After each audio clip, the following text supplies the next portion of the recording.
Hey, welcome back to my channel. This is Chef Karl from Cooking and Grilling with Karl. And in this video, we're going to be making some smothered pork chops. So stay tuned. Also, if it's the first time to the channel, you're not a subscriber, make sure you subscribe.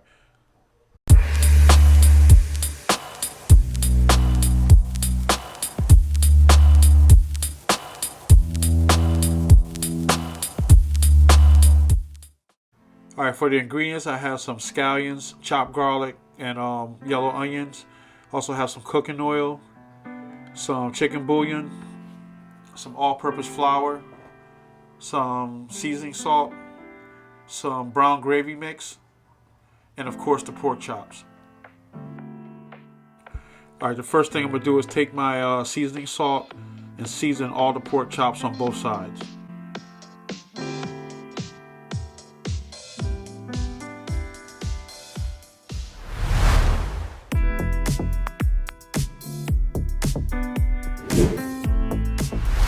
Okay, next to a large mixing bowl, I'm going to add my all-purpose flour.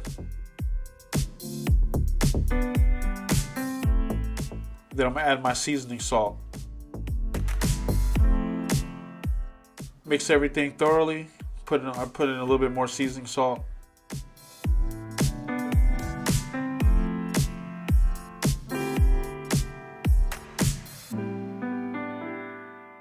Alright, the next thing you want to do is start dredging your pork chops. Make sure they're coated on both sides.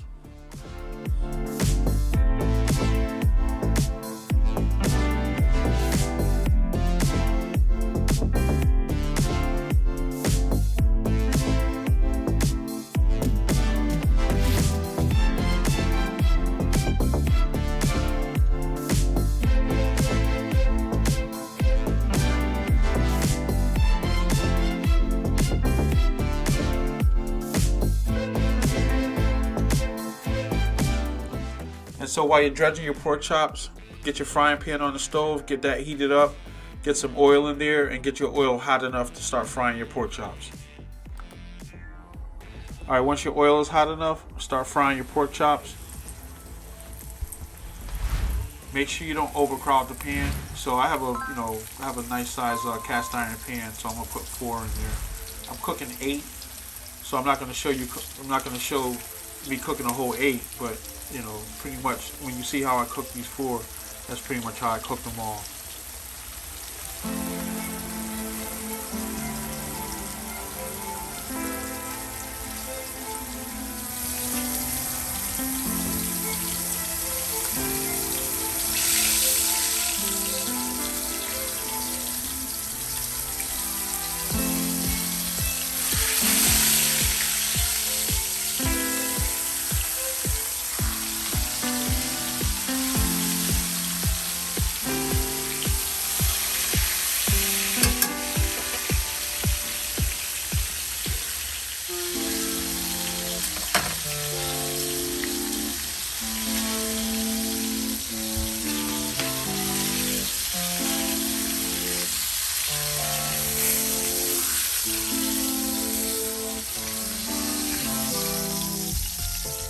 Yeah, so you're basically looking for them to be golden brown on both sides.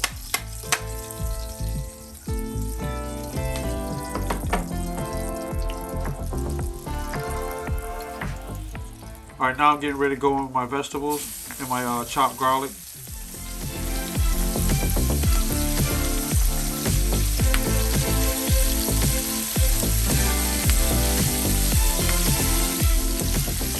Yeah, I also have some carrots, so I should throw those in there as well. Just gonna give more flavor.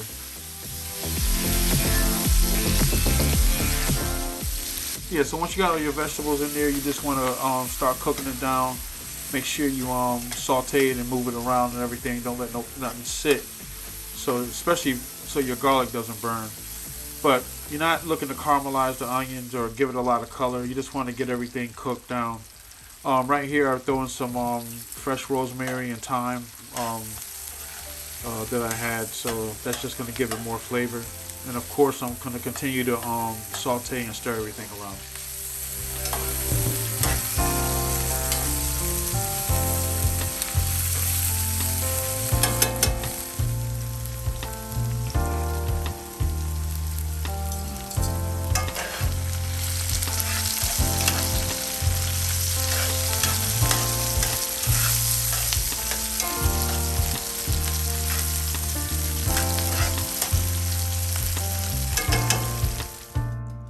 All right, right here, I'm adding about, I guess about 3.5 cups of water.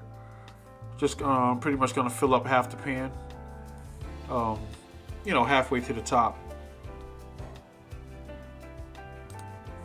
And then I'm gonna allow that to come to a boil.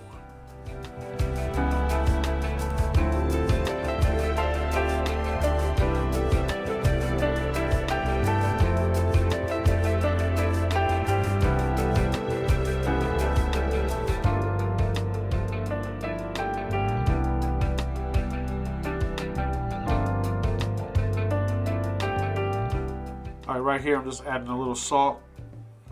Also going to add in a little bit of pepper.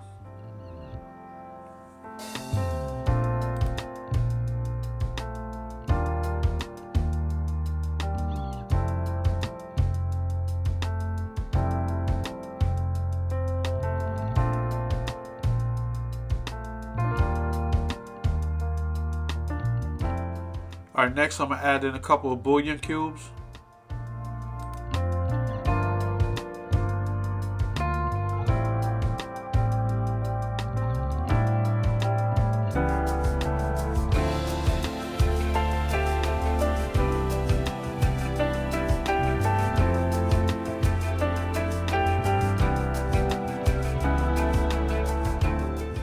Alright, here I'm adding in my brown gravy mix.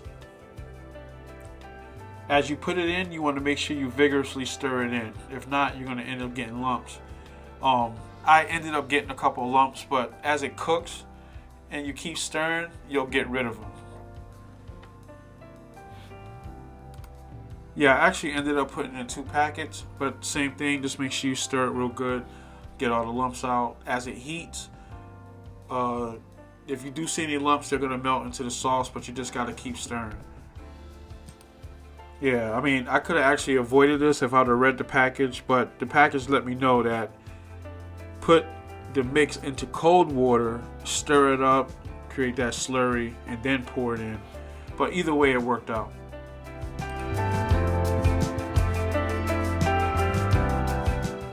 So once you got everything mixed in, your gravy mix, your bouillon, your salt, pepper, and everything, just give it a taste. And pretty much, when you have the desired taste that you want, you're good to go. You can just let it continue to cook from there. When you add your pork chops in, that's also going to give it additional flavor. And the flour that's on the pork chop, I know a lot of people make a rule where they add flour to the pan. I didn't do that because the flour from the pork chops, in my opinion, helps thicken it up. And I don't like to make a really thick gravy because, we're not going to eat 8 pork chops in one sitting. So, the next day when you want to, microwave it or heat it up, that way you don't have that, you don't have that situation where you got to try to, loosen up your gravy and, it gets all clumped up. So I prefer not to do a roux. If I was making a large batch, like, when I worked in the hotels and stuff like that, then I would have added a roux. But for this, in my opinion, you don't have to do it as long as your pork chops are coated in flour. So as you can see, I'm placing all the pork chops back into the pan with the gravy, and so I'm just gonna let that cook down. And once I kind of get it to the desired consistency that I want, I'm gonna finish it off in the oven because that's gonna tighten it up. That's gonna really infuse the sauce into the pork chops and just, I don't know, it just gives it a little extra something. So, I preheat my oven to 450, and then I'm gonna throw the pork chops in there in a little bit.